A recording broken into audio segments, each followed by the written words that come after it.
essayer de faire attention des fois que je vais pas lui donner la satisfaction de m'écouter à la porte ou quelque chose.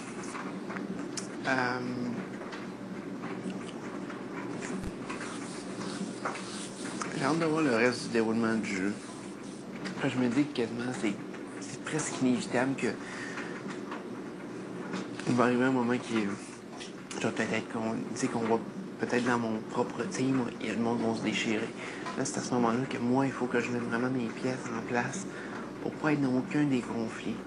Fait qu'il faut vraiment que je zigzague entre chaque groupe, entre chaque affaire. Essayer quand même de rester proche des gens comme Sini. Alexandra, je suis juste pas capable. Une fois qu'elle, je l'écarte de l'équation.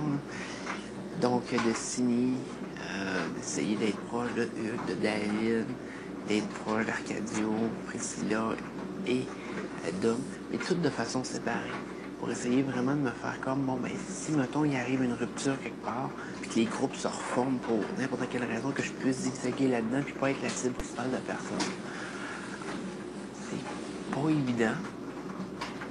Surtout que, bon, qu'on veuille ou non, la réputation de manipulateur me précède. C'est beaucoup plus difficile pour moi de jouer une game cachée.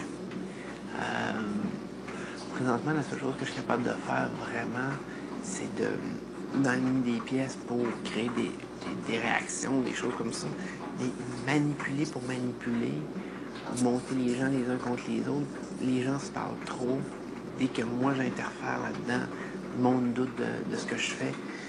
Fait que j'ai pas la même emprise que j'ai pu avoir par le passé. Fait que dans le fond, mon jeu présentement, c'est vraiment d'essayer de rester comme stable, puis d'essayer de me bâtir vraiment des alliances, puis des relations avec tout le monde. Pour après ça, si j'ai à backstabber quelqu'un, ben je le backstab. Comme demain, je risque de blindsider Christelle solidement, en plus de ça. Fait que si je suis capable de la blindsider, ben, regarde, tant mieux.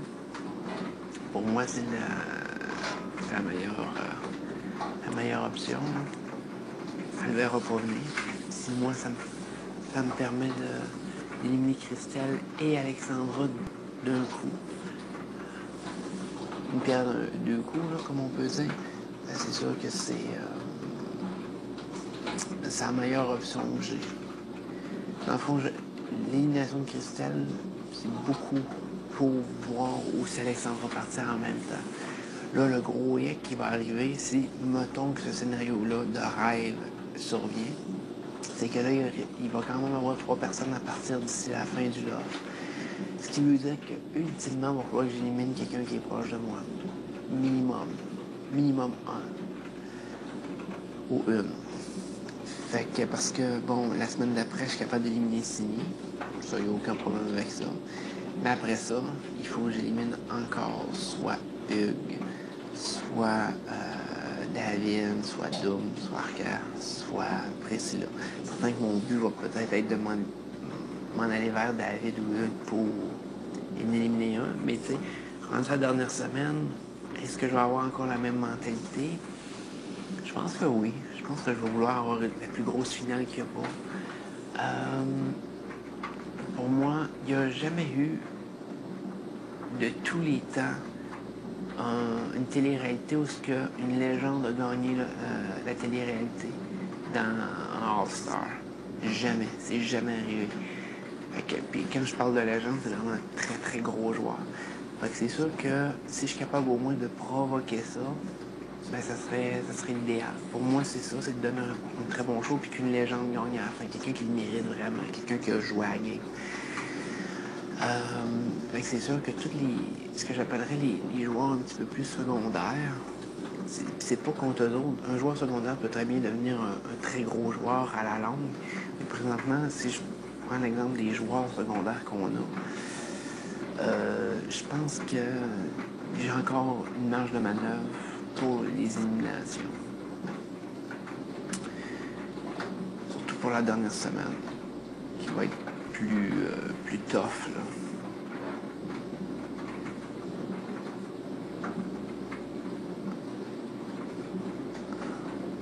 Là, on va avoir fini la 5e semaine. Il va rester quelqu'un qui part la 6e, un qui part la 7e et un qui part la 8e.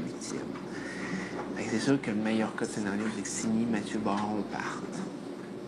À ce moment-là, il reste juste des gens de mon groupe. Mais il va falloir quand même que j'élimine une personne. Espérons que ce ne soit pas moi qui s'est éliminé rendu. Mais il va falloir éliminer une personne là-dedans, à l'approche de la finale. Donc, ça va être à envisager. Je sais pas encore. Ça va dépendre de comment que les semaines avancent et comment que le jeu se dessine. C'est sûr que, comme je dis, Dominique, Hugues et David, ce qui est avantageux avec eux, c'est qu'ils peuvent pas gagner la voiture à la fin.